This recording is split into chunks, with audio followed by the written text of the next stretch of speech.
All right. Perfect Saturday sa ating lahat. So again, another day, another special topic. But before we start, magpapakilala po muna ako. I'm Coach Rashi Rivas, 39 years young. Ako po ay tamang gising sa gabi since ang work ko po ay isang virtual assistant for a US-based company. So, dating overweight, madalas sumakit ng likod at may niti ang ulo dahil sa kakulangan sa tulog at maling lifestyle po, no? So, nag-start kami gumamit ng Herbalife products 4 years ago. So, we simply replaced our breakfast with the aloe tea and shake, and that decision completely transformed my life.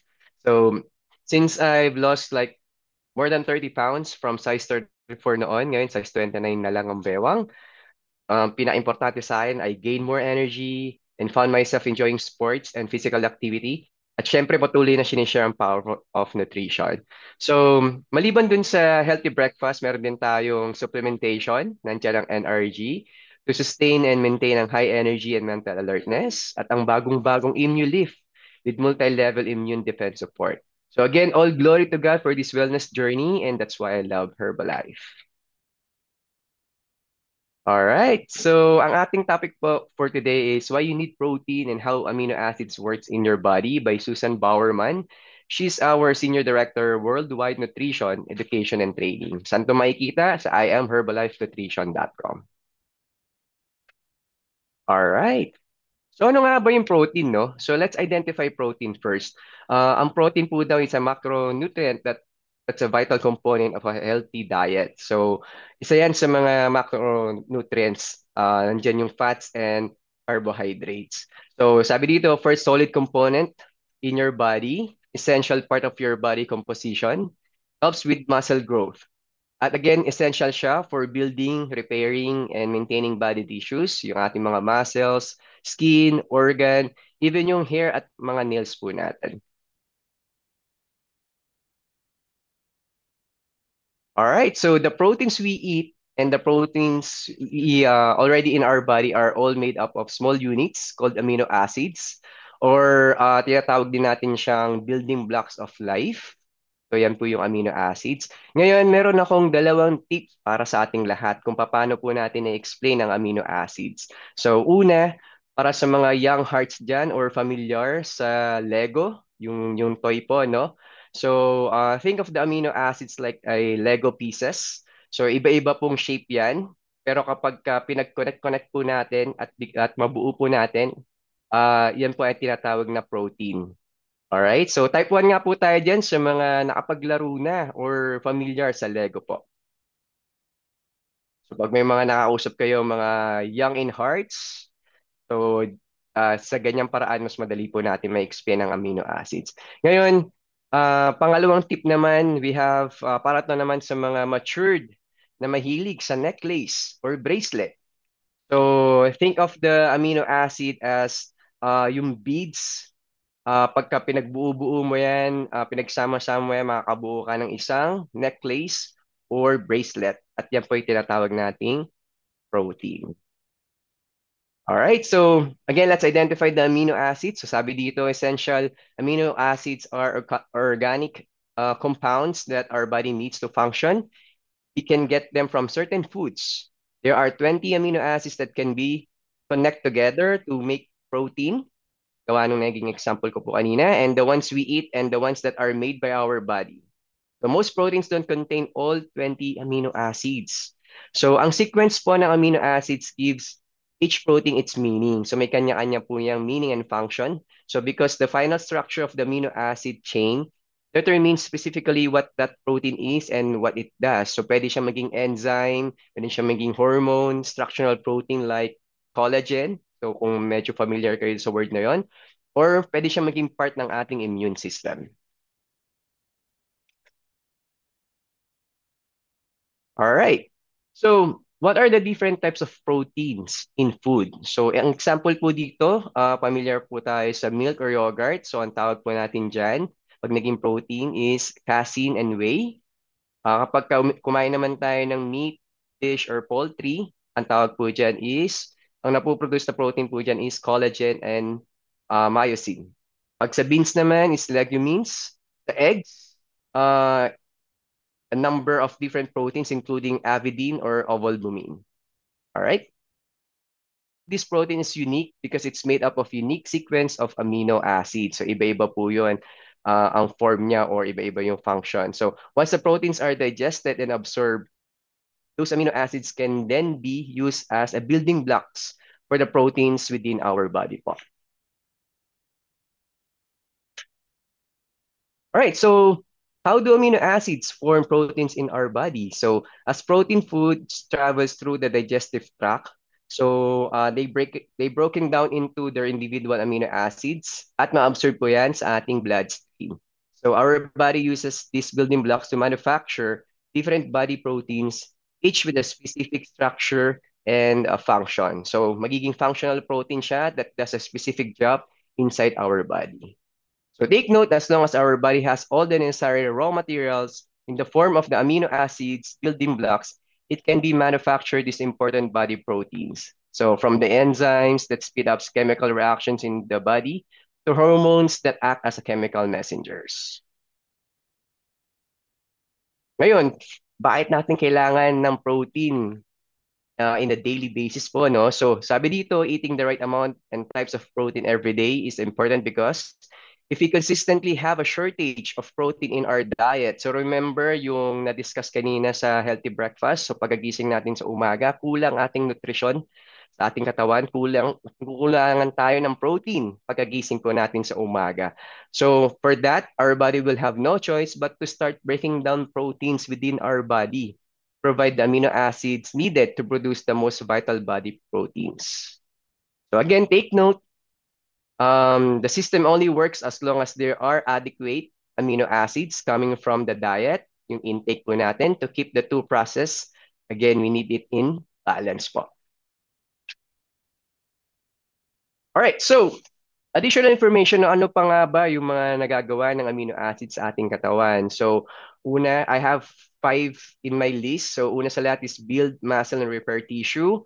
It produce enzymes and hormones. So nabanggit na kanina, enzymes speed up a chemical reaction. Boost immune function. It can transport nutrients and oxygen. And ito, napakahalaga nito, no? So support brain function and mood. So amino acids like tryptophan help produce serotonin. So that you can feel good. Yan yung feel good brain chemicals sa ating katawan, no? All right. So ngayon on our next slide, pag-usapan naman natin ang complete and incomplete protein. So sabi kanina, 9 out of 20 amino acids are called essentials. We source them from our diet. Our body cannot make them. So yung remaining 11 is what our body can manufacture. So ano-ano nga ba yun? So yung sample ng ating complete proteins, next slide po. All right, so those are from animal sources. It can contain all the essential amino acids. Yan po yung meats, fish, poultry, eggs, milk, and milk products. At syempre, yung ating, soybeans and protein foods derived from soy, such as tofu, tempeh, soy milk, or soy protein powders, are considered complete proteins. At para naman sa ating incomplete proteins, so andyan yung plant proteins lack one or more essential amino acids, so except yung soybeans. So ang example po niyan is bean, lentils, nuts, and whole grains. All right. So before I mention this F1 nutritional shake mix, remember kanina po no, yung example ko kung paano natin may papaliwanag ang amino acids into, for example, into a necklace or a bracelet form. So imagine niyo po, sino dito, mag-type 1 nga po tayo dito, sino dito ang gusto ng ng magandang necklace, yung quality ang necklace. So, syempre, pag bubuo po tayo ng isang bracelet o necklace, ang gusto po natin, yung mga beads na gagamitin natin is quality, yung pangmatagalan, hindi basta-basta nasisira, hindi basta-basta na kumukupas. So, by being said, ito po yun, no? We are so thankful with our scientists and doctors dahil we have this Formula 1 nutritional shake mix. 9 grams of protein, quality protein ang pinag-uusapan po natin dito. At ang pinaka nagustuhan ko po is napakababa ng calories niya. So imagining pagkagising nyo sa umaga, kulang ang protein ng ating katawan. So ito yung i-load, i-intake natin, ilo-load natin sa katawan, quality product, quality protein. Umpisa pa lang ng araw ninyo. Alright, syempre, kapag gusto nyo pong ma-hit ang inyong protein goal, so pwede po natin idagdag ang ating personalized protein powder. So sa isang scoop po niyan, we have 5 grams. It has 20 kilocalories per serve. O sa mga mahilig magmerienda, ito lagi ko itong tinitake no, as a snack. So we have this high protein iced coffee. So it has 15 grams of protein. Yung key ingredients po niya, caffeine and whey protein concentrate. Ang maganda dito is zero sugar. Ito po yung kape na punong-puno po ng vitamins, minerals, and of course, ang pinaka-importante is meron siyang protein source as a protein source. Alright, at syempre sa mga active po dyan sa sports, isa rin to sa pinaka-paborito ko po, ang ating Rebuild Strength. So imagine niyo you have 24 grams of whey and casein protein. So 190 calories per serving. So it helps me, o karamihan po sa atin, to have a lean body mass. And isa sa mga observation ko po sa paggamit ng Rebuild Strength, so i-share ko na rin po, no? So after my sports activity or even workout, walking, jogging, or running, kapag ginamit ko po ito, right after those exercise, madalas po kasi natin may experience after the exercise, makakaramdam tayo ng fatigue or muscle stiffness. But once you take this Rebuild, ang epekto po sa akin is the next day, parang wala akong muscle soreness, no? So it prepares my body. So yung amino acids na meron dito sa Rebuild Strength natin, nire-repair niya yung muscle tissues natin, and it will prepare you to do more work the next day. So hindi ka parang you feel sluggish, and you can continue to do your daily routine. So, yun po yung naging epekto sa akin ng Rebuild Strength.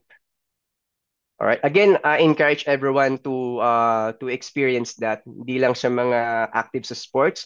So, lahat naman po sa atin dito, marunong naman po tayong maglakad or mag-jog or mag-run. So, para sa atin po lahat ito. At syempre, usapang number one, no? Again, I'm so proud. Usapang quality. Ito lang po nagpapatunay sa atin. Pinangahawakan po natin dahil we are number one in the world in meal replacement, and take note, protein supplements combined, weight management and well-being, and active and lifestyle nutrition. So buhay na buhay po talaga tayo dito sa Herbalife, no? At syempre, no, again, another achievement for us. Herbalife has been recognized as a super brand in the Philippines. We have this seal of product quality. So ipagmalaki po natin yan sa mga nakakausap po natin, and sabay-sabay po tayo mag-say yes to good nutrition. Alright, so I think dyan po nagtatapos ang aking special topic. No? Naway meron po tayo natutunan today. And of course, I encourage everyone to invite more people. So una sa lahat, nagpapasalamat ako sa 27,000 na nandito